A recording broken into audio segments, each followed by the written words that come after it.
So the death of the first Straw Hat pirate. Now, with 1,030 plus chapters of One Piece, one of the things that the fandom has always denied is that, you know, there's gonna be a death of the Straw Hats. Like, no way, Oda's not gonna do that. There's never any deaths in One Piece, you know what I'm saying? Like, Oda's just not gonna go there. There's been a few fake outs recently, and a lot of people have just been avoiding that issue. However, Oda has been tugging at it, and with some of the latest stuff in particular, it's looking like there's a possibility there might be the first death of one of the Straw Hats. And I ain't gonna lie, it's a scary thing to think about just because you've been so attached. You know, Oda has done so much with these characters. We've been with a lot of them for 1,000 plus chapters, and in particular, somebody like one of the ones that was hinted at lately comes from very early on in the show, in the manga. It was, you know, very early on in East Blue at that we got introduced to this character, but certain aspects of what's going on right now in the manga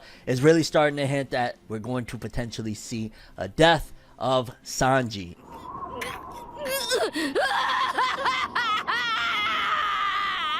And that's something that I'm just kind of like, yo, you know, from all the Straw Hats, like, I always felt that there was a couple of them that towards the very, very end of the manga, we might see a death. And Sanji really wasn't necessarily one of those particular, to be honest with you. Like, I've always thought, like, it might be Luffy at the end, a la similar to what happened to Goldie Roger. It might be Usopp going out as a hero. And I do still think that that's one of the strongest possibilities of it being Usopp towards the very end. But there's a possibility Oda might say, yo, there's going to be a couple of them, not just one that bite the big one. And it's been tragedy ever since Whole Cake Island with Sanji. Like, it's been one thing after another. Heartbreak. It's almost as if you could argue Sanji is one of the most realistic characters of the crew, minus Usopp, I would say, because Usopp definitely feels like, yo, he's like the Krillin, you know, the mortal being, watching all these incredibly, insanely powerful people go up against these most godlike creatures out there in the One Piece verse.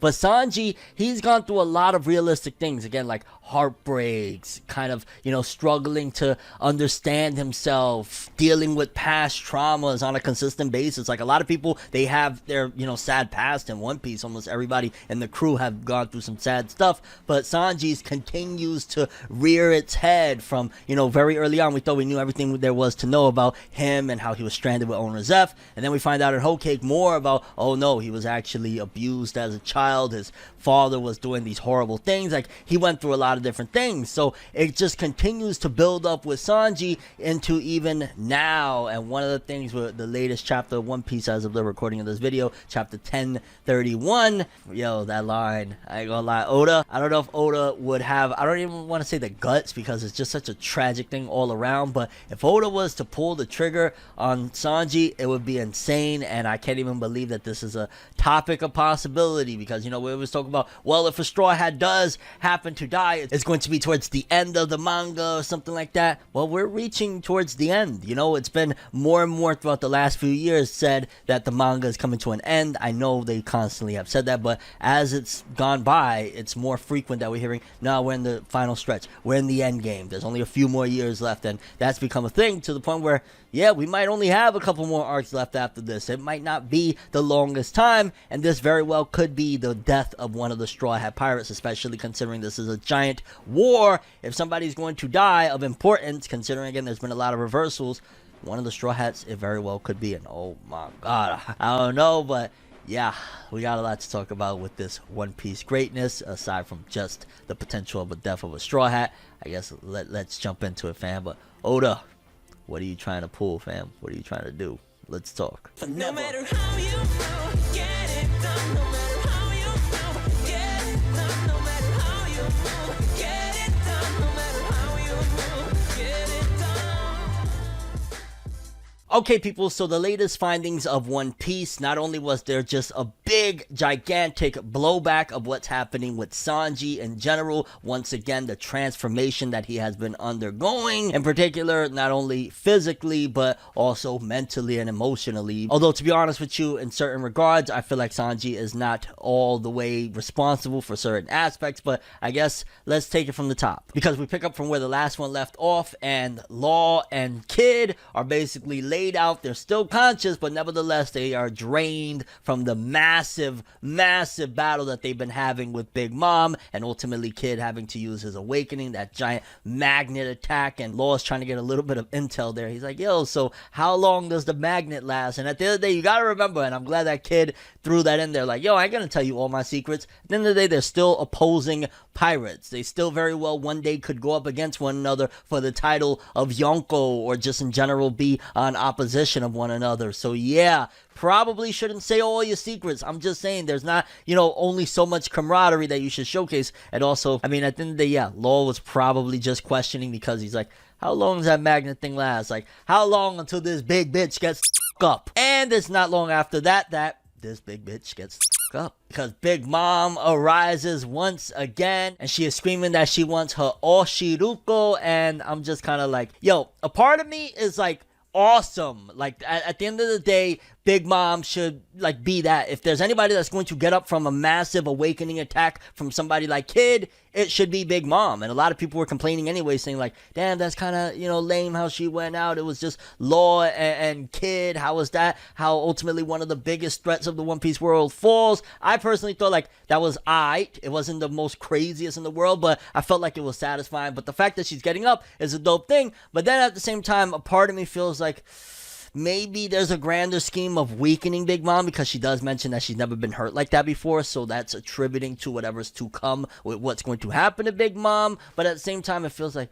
god damn, that almost feels like a waste of time of what just happened. Like, we just had this ultimate attack dropping beams on Big Mom fat ass, and then we still like, oh, she's back up screaming, oh, Shiruko, I want my, like, why are you wasting our time, Oda? I'm just saying there better be a bigger purpose as to why we're seeing all of this battle, and, Big Mom is still going. Because ideally, if somebody is going to fall like Big Mom, throwing everything at her and then some will make it feel more realistic. Of like, let's just say she falls 10 chapters from now, like legitimately she falls, you don't see her pupils, Big Mom is out cold, somebody that knocked her ass out. Then you're going to be like, yo, look at everything, all of these things that you add up together of this is why she fell. She got hit with Kid's awakening, steel beams fell on her, she was just fighting against this one and that one, this happened to her. So if that's where Oda is going with all of this, fine, but it does feel a little bit like, god damn, what does it take to take her out? Which it technically should feel like that anyway, because she's a Yonko, and people early on were complaining that, yo, she's a Yonko, but she's getting thrashed around. So I guess it's a torn situation here, and it's partly due to Oda building up the Yonko for decades of how amazing they are. They gotta be amazing, like amazing.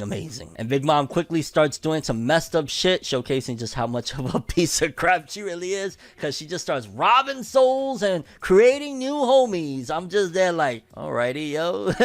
If you think about it, like, Big Mom is truly, a monster. Like, at the end of the day, like, you could say she's misunderstood, this and the third, Mother Caramel, all of that jazz. No, she's a monster. She robbed a whole bunch of people of their lives and created more homies. And also adding to the fact that we might actually see the death of Big Mom here soon, she uses an entire years worth of her lifespan to turn herself massive. She becomes an even bigger bitch. It's like she just had McDonald's non-stop 5 times a day for the last year. I guess technically that would rob you some time of your life, right?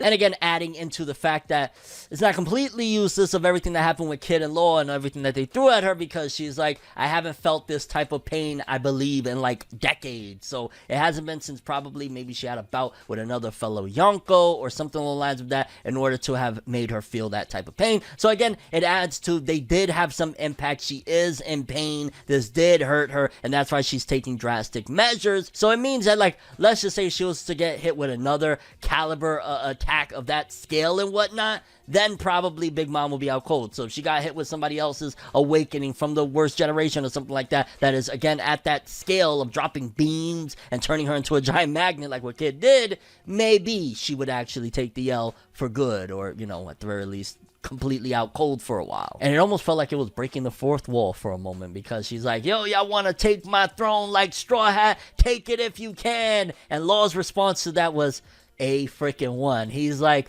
oh man, I can't believe I gotta defeat this monster in order to just learn some damn history. I'm like, it almost felt like he was talking to the readers and shit like that. Like, technically, in order to get the poneglyphs, the stone tablets, like, yeah, we kind of got to get past her, and those poneglyphs are really just history. And Yeah. And also, I guess the whole Void Century thing, like, technically that's one of the goals, endgame stuff, right? And in order to find out about all that stuff, we do got to get past it. So it almost felt fourth wall breaking for a moment. But then we cut from that scene and we see that Yamato has to take a detour that'll ultimately lead her into running into X-Drake and stuff like that, which... part of stuff like that, I feel like, okay, it's a little bit of fluff. Like, we don't need to see some of these extra scenes, just being honest with you. It's Oda adding. It's like, can we just get Yamato there? This is stuff that, like, the One Piece anime is going to have a ball using for extra, you know, extending stuff and canon filler of Yamato running. And, you know, One Piece anime is classic for having people running, because I'm there like, Yamato's still running and now she gotta go through detours and stuff. Like, alright. But we see Scratchman Apu and him and Drake are going at it because seemingly Drake wants nothing to do with them, which at the end of the day I thought, like, yeah, Drake ain't gonna go for it. If he was already being a traitor and working for the government under Kaido's thumb, pretending to be like down with the, you know, beast pirates and whatnot, he's not gonna go along with like, yeah man, let's work me, this bozo Scratchman Apu and these couple of numbers, like, yeah, we're really gonna take it home at the end. Like, Drake was probably looking at him like, you bozo, like, yeah, you're kind of dangerous right now. You gotta go too, fam. And he also reveals, I guess, a little bit of insight into Scratchman Apu, because, which I think that it's already been explained, right? If I'm not mistaken. Like, I know for sure it was explained that his attacks is basically he fires them off via sound and he aims them by looking. So essentially he uses the sound and then he looks at something like there's a light right here in front of me and then boom, that's how he attacks. Which again, I want to say that's been already thoroughly examined. At the very least, the sound thing. I can't remember if it was showcased or said that he aims using his eyes. So basically, if Scratchman Apu was to go blind, essentially he would not be able to use his powers, right? Go for his eyes, Drake. Go for his eyes. Holy shit, it's Drake fighting against sound. Hey, where's Aubrey Graham? No.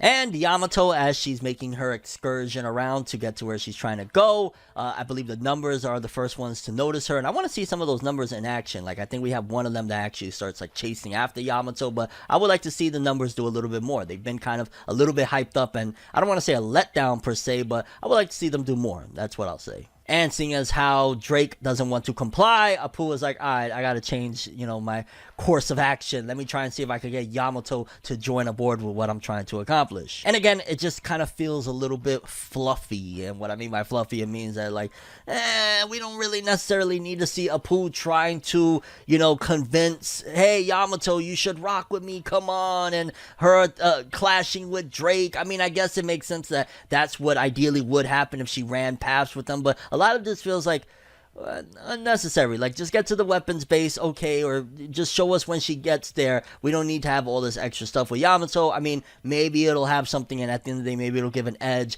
to X-Drake, considering X-Drake would be fighting Apu, and the numbers right there, so maybe that's the whole reason why Oda decided to have Yamato there. But personally, I'm like, I don't know. Doesn't, like, Yamato has had some amazing scenes. Like, she just fought her father and was hit with Thunder Baguya and all sorts of crazy stuff. This right here, as a matter of fact, can we just get Scratchman Apu out of here? He just kind of feels like a loose plot thread of like, why are you even here, fam? Somebody slap the shit out this dude and call it a day. I would like, and I don't see it happening, but I would like for Apu to redeem himself at the very least. Maybe throw an extra attack at Big Mom towards the end, and then they slap him and say, yeah, you ain't rocking with us. Like, don't even try that shit now. Like, do something decent. This piece of garbage. He's right there with, like, somebody like Kanjuro. Like, him and Kanjuro should just be BFFs in the afterlife. And then we also see what's going on in other areas, how the elite CP0, because the ones with the mask apparently are the elite ones, are now chasing after Robin, and Brooke is holding Robin and running with her. And I wonder if by the end of the series that's going to be a solved problem of, like, them leaving Robin alone, because is she gonna just be hunted by these same dudes the rest of the freaking story? Like, just think about it. We going from what we was introduced to the idea of her being hunted down, what, Water 7 and his lobby, like, oh yeah, they really after her, this is a serious thing, she's been hunted down since she was a child. Like, I want to see this problem resolved. It would be nice if even by the end of all of this, something happens to leave Robin the fuck alone already, alright? Like, yo, top 3 of my favorite Straw Hats, alright? Like, yo, leave Robin alone. She says she wants to live. Y'all some bitch ass motherfuckers. Move. So when I see them, they almost felt like, I don't know, like Michael Myers was chasing after her. Like, fuck off. Like, I get it. Trust me, in terms of the confines of the story, she is very, very vital to a lot of things. The fact that she can read the poneglyph, she's one of the last ones that can read, and they need to remove that in order to hide his story, or create his story. hide history, whatever you want to say. And here's where we cut to, I want to say, arguably the final act. It's a nice little stretch, but there's a lot that needs to be said with this final act, because we cut to Sanji, and a few horrific things, I guess you could say, is happening. For starters, he is being falsely accused, because 100% I'm not going to believe it. 100% it's not in his character. Even if he has some monstrous thing within him, I highly, highly, highly to the 10th power doubt that Sanji is doing anything that he's being accused of. More than likely what's happening is they're taking advantage and trying to manipulate him into essentially becoming the monster that they want him to be, in particular Queen, or there's just more here. If like Sanji is having blackouts, maybe he don't understand the full picture, because essentially we cut to Sanji and he's being falsely accused by a bunch of whores in the pleasure hall, and I can't believe I'm saying, but yeah, a bunch of whores at the pleasure hall, and they're basically saying like, no, get away. Apparently they're saying that he had hit one of these whores that was in the hallway, and Sanji's like, yo, devastated. Like, what a horrible timing for something like this to happen, considering the fact that he's battling his inner demons, trying to keep this together, and questioning and worried and anxious about, man, am I turning into a monster already, even before this? And then you add this on his plate. What the hell? Oda, you love to torture our boy Sanji, don't you? Like, why are you doing this to my Pisces brethren? Like, why? And Sanji even thinks back to how his bros were so heartless that they beat a bitch unconscious, and he's like, that's something that I can never do. And that's not, I refuse to believe that Sanji did that shit. There's some misunderstanding there, because when he was in the hallway running, he had seen Shorty there, and she was scared, saying, oh no, you know, thinking that he's part of Kaido's people. And he's like, nah, I'm not part of Kaido's people. And then next thing you know, she's thrown in the air and beaten and bloody, and he's like, yo, she was looking at me terrified. There's something there, because that's like a last memory he had. He basically was having like a blackout moment. I'm imagining that she was probably scared, because whoever did that to her, she's still mistrusting of like, was he involved with it? Is he like a part of, you know, Kaido's people? Because he started off screaming, I'm not a part of Kaido's people. How the hell do I know that? And then on top of that, something bad happens to me, or they're framing him to help out Queen. That could also be a thing. Like, since when am I going to trust a thought? You know what I'm saying? I just got to throw that out there. And I'm not trying to be sexist by any means, but come on, like, there's a bunch of whores that was riding like, yo, if you a fucking queen, something's wrong. And Queen finds him and says, oh man, I'm starting to lose that itch. What, is the transformation over? Which again, I wouldn't put it past Queen to just like radio signal real quick, hey, all you whores, I got an idea and I need your help with it. Now, don't worry, you get to ride Papa Queen later. One Piece, when it gets to you, because again, 1031 chapters later, when we get moments like this, that's where it feels like, okay, this is where you take apart the, oh, it's a shonen manga and stuff, and it just really starts to hit you real close. Like, it hits you home when Sanji has this little speech to himself. He says, tell me, Luffy, which do you prefer? The regular me who simps for women? Or a cruel, emotionless warrior of science who can crash monsters like him if given the orders, referring to, you know, he could take out Queen if he was an emotionless monster of science. And I don't think that you need that. I think that this is a very simple lesson I've seen in many different stories of like, you don't need to become that monster in order to take this monster out, because who you are, especially somebody like Sanji, my March 2nd brethren, like, no, you're awesome, you're amazing, and you've shown time and time again that you don't need to be cruel, you don't need to step out of what your moral compass is of putting your hands on women and becoming a creature, a monster, in order to do that. You're freaking awesome, and I 100% know for a fact that Luffy would prefer you to be your flesh and blood self and not this creature. Like, the king of the pirates needs somebody with compassion that's going to guide him and still kick ass at the same time, but guide him and show him that, no, you can be yourself through and through no matter what. You don't need to change who you are. Like, that's something that Luffy would never want. So I'm glad that Sanji at the same time also realizes and recognizes that that's not something Luffy would ever want, because he takes the spray bottle or whatever the heck that is, the can that turns him into the soba mask, and he destroys that shit. And I know Queen was like, no, I set those bitches to line them up perfectly. What happened? Because again, we're not going to go under that whole idea that Sanji would do something like that, because that rhetoric is nonsense. But I wonder, because Sanji says like, yo, I'm putting an end to essentially what might have started to awaken this scientific stuff within me. That's why he destroyed the can and whatnot, because he's not going to put on the suit anymore. But I wonder if it's a little bit too late, because we even see after a certain point that Sanji's eyebrows are like inverted now. It's kind of crazy to think about, like, holy shit, they're opposite now, so there is change happening. Again, we're not gonna believe the rhetoric. I mean, it would be kind of crazy, like, Sanji actually did that shit. And I understand as well from a different standpoint, like, let's just say Luffy needed rescuing, right? Let's just say some bitch is about to chop Luffy's head off, and Sanji has to hit this woman in order to save Luffy. Would he allow Luffy to die in the process? So there's a little bit of a gray area in that aspect of, like,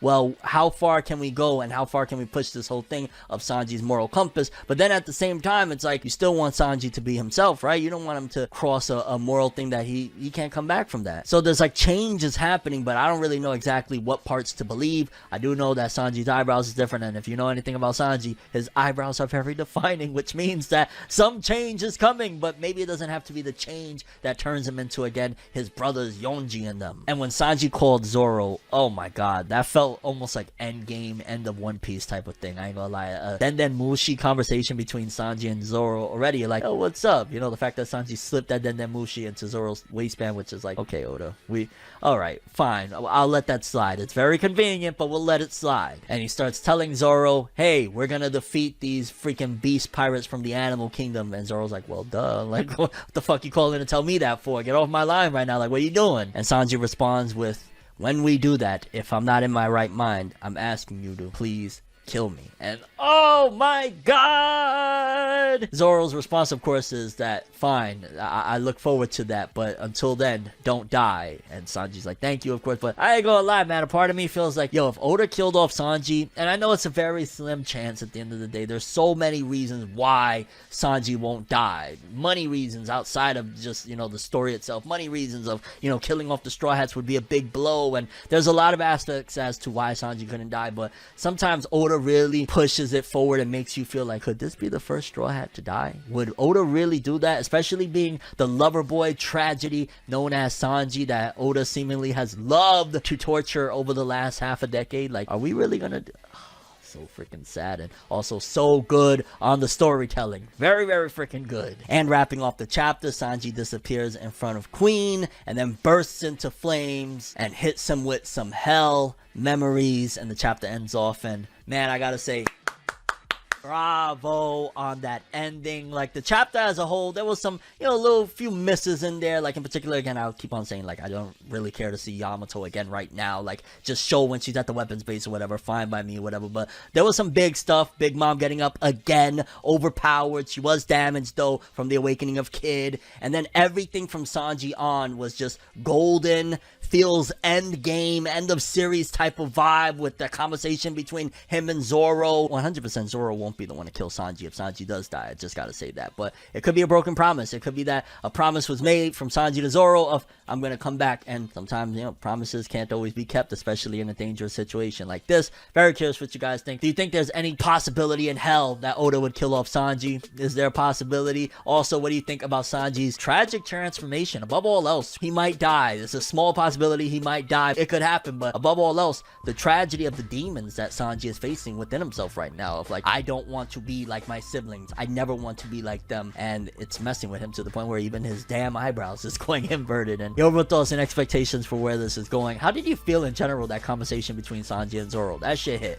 That really felt like, yo, I've been with you 1,000+ chapters. This is real. Please handle me if it gets to that point. And your overall thoughts and expectations with the One Piece manga chapter 1032 and beyond. One Piece greatness, baby. One Piece greatness. Shout outs to Sanji, man. Like, Oda, you keep torturing our boy to the very end, huh? Like, long live Black Lady. But that's all I have for this one. Thanks for watching. Hope you enjoyed. If you liked anything I had to say or enjoyed the video, drop me a like. I'd greatly appreciate it. And if you want more from me, make sure to subscribe. Follow me on Twitter, Instagram. Hit that bell to get all notifications. And if you want to follow any of my other social media, links are in the description below. I'm ForneverWorld, and as always, people, have an awesome day. And remember the golden rule. Anime and manga for life, boy. Have an awesome day. Peace in, and once again, long live Sanji. Yo, if Oda really went that route, holy shit. Either way, the transformation, the tragic transformation of Sanji seems to be underway. Have an awesome one.